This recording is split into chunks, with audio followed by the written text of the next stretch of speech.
Is it early or is it late? I don't know. It's just after 3 a.m. and today I am flying from Canada to Ecuador. After 18 months, this is my first international trip in a long time. That is only $600 from Toronto to Quito, Ecuador. And so I had to jump on it because those prices don't come around often.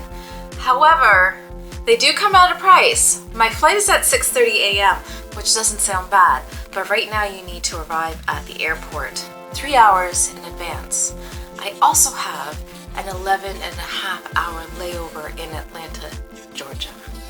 So that is going to be quite interesting. I'm going to bring you along on what it's like to fly in 2021, Canada to Ecuador. Here we go. Here's what I'm traveling with for the next 12 hours.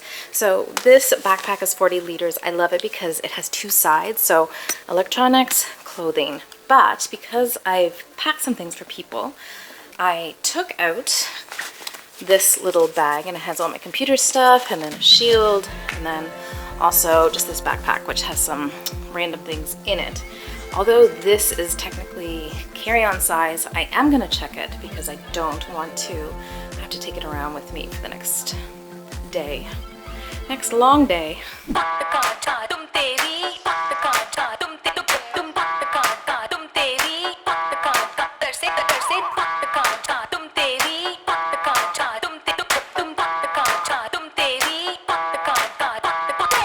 Arrived so early, the gates aren't even open to the US, so everybody is just waiting around. Very long line.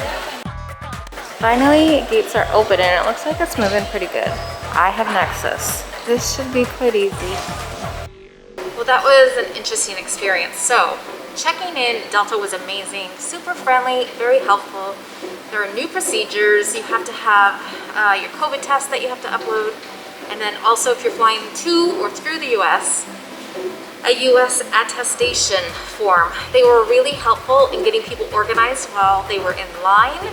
And also if people were already ready, pulling them out to make the line shorter. That was fantastic. Going through US security, totally different. I was there before it opened at 5 a.m. Huge line, wasn't moving very fast at all. If I hadn't had Nexus, it would have been a problem. So I skipped the line for the most part with Nexus through security, and then to go through immigration on the Toronto side, it was very, very fast. However, the line was also really long. So if you don't have Nexus, get it if you can. And if you can't get it, make sure you're there at least 3 hours. Maybe 3.5 to 4 hours, just because the lineups are long because everything is taking so much longer.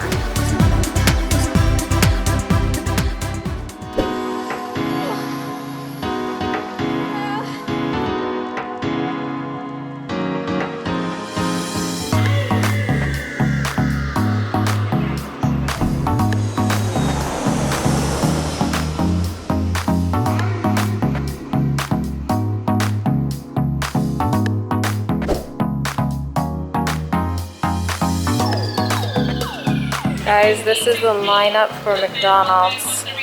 It's insane.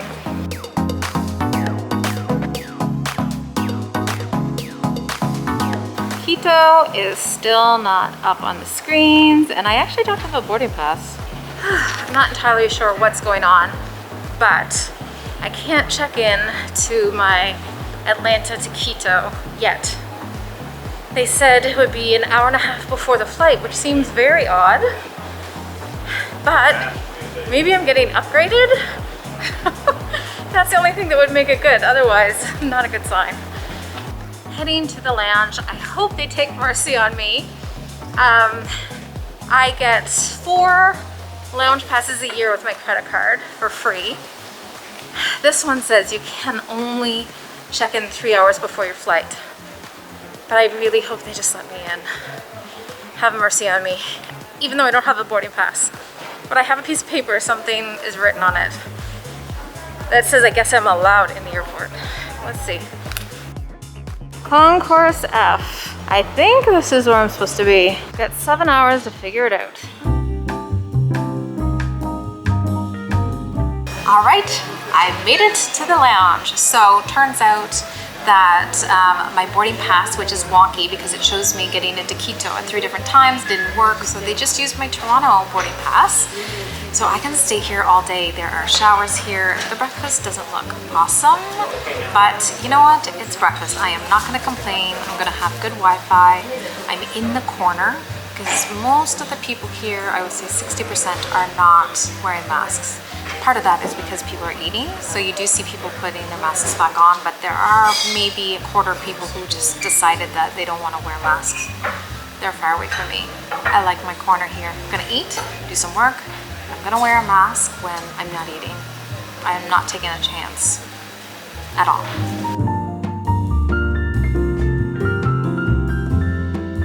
They also have some chicken gumbo, Caesar salad, cheese, but it's kind of early in the day and I'm gonna be here for so long, so I thought I'd start with the soup.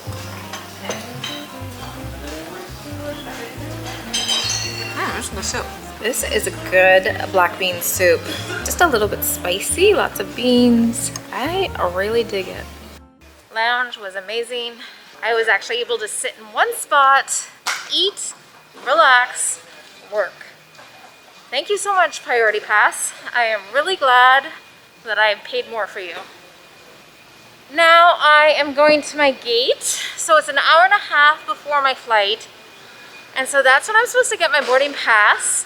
I really hope that means they're going to upgrade me, and that's why they couldn't give me a boarding pass until then.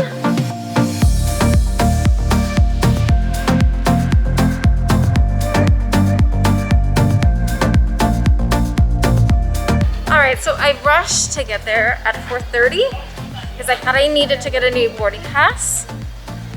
Turns out I didn't. The woman handling people in Spanish was amazing. The 2 women handling people in English were gossiping and I had to like wait. And then the person who was handling the Spanish people had to interrupt them and say, like, she's waiting for a boarding pass. They didn't give me one. They're like, here's your seat. It's E33. That's it. So Delta in Toronto, your people are amazing. In Atlanta, half your people are amazing. Half of them, really rude.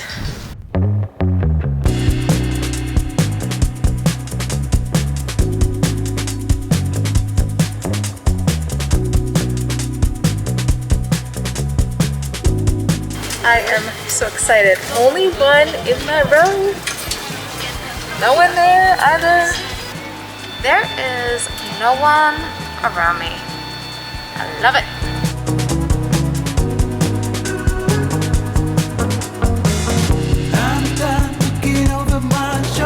Two choices for food, either a sandwich or fruit and cheese.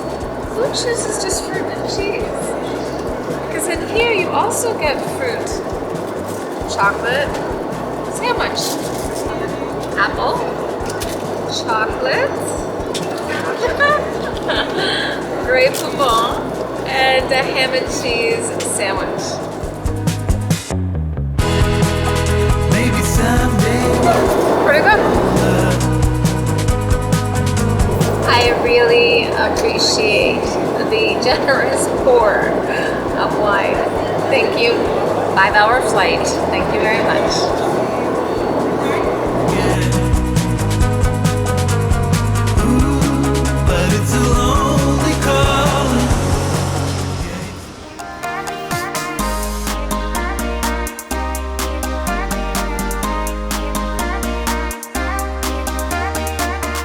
It's been a very long day, but I made it to Quito. So my mom was brilliant. She actually laminated my vaccination email, so it was a card. When I got here, that's what they asked me for, was a card. So it made it very, very easy. I also had to fill out a form while I was on the plane, just to say where I was going. Other than that, it was like 5 minutes, in and out. Very, very easy. People in immigration speak both English and Spanish. And now I am waiting for my driver. So the hotel that I'm staying at is just outside the airport, and they are actually sending someone to pick me up, which is fantastic. There's Wi-Fi in the airport, so I just sent them a WhatsApp. Now they're here, I think, outside. Let's see. Lots of taxis here, but the airport, like most airports, is pretty far out of the city. So there are shuttles that are very cost effective. Or if you want friends to pick you up, it's actually quite easy. Surprisingly, this is not a big airport. Hola, buenas noches. Gracias.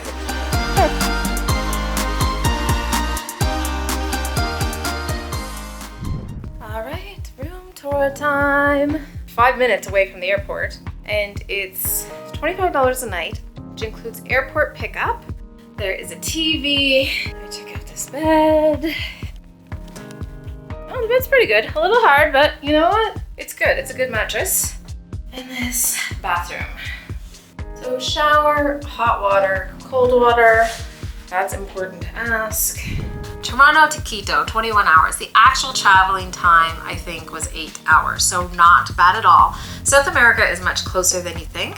I chose this airport hotel because I'm heading back to the airport tomorrow. I'm going to Cuenca, which I've done by bus many times, and it's 8 hours. But the way the world is today, it just made sense to fly because it's $50 US. It was actually cheaper to purchase on Expedia than to purchase through the airline.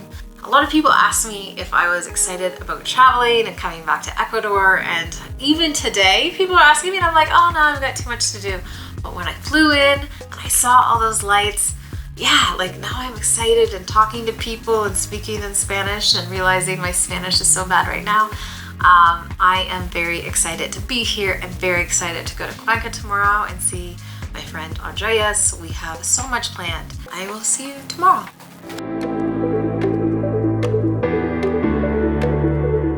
All right, it's next day. I'm at the airport. Disregard how I look. It was a little too cold to wash my hair today, so I'm looking pretty grubby. But I'm at the airport heading to Cuenca, so who cares? This airport is somewhat new. When I arrived in 2011, the airport was actually downtown. My mom and sister came and visited me, and they will appreciate this airport because when they came to visit me, we didn't have smartphones, we didn't have internet, and it was really hard to find each other. This is very easy. There's free Wi-Fi in the airport, very modern, super easy to check in, which is fantastic. 15 minutes to Cuenca. I am so ready.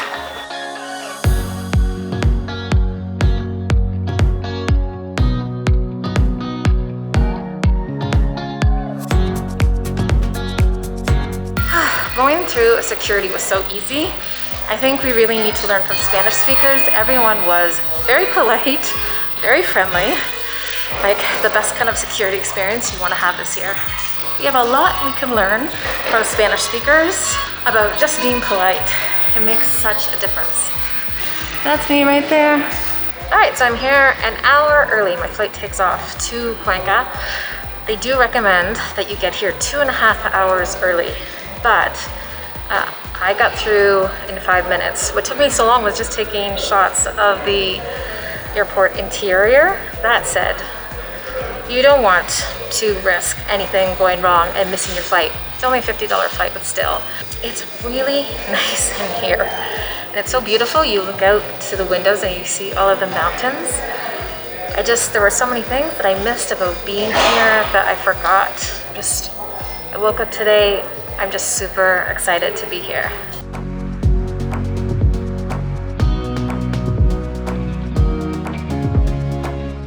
Womp womp, it's a middle seat.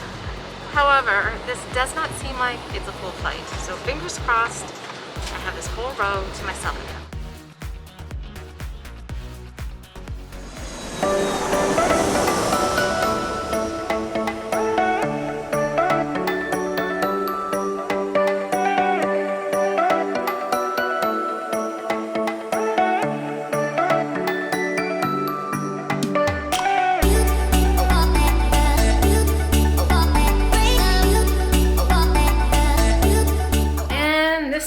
I am staying. So I have stayed at the Casa Cuencana many times, but never in this room. I think it's new. It's more like a living space. So TV, bed, couch, and I should say my friend's family owns it. They are the nicest people, Ecuadorian. Got a somewhere to eat. And then also, this is great because fridge probably won't use the little hot plate, and then coffee probably won't use either. At this bathroom because it has a tub, and that is not common in Ecuador. It also has an amazing view.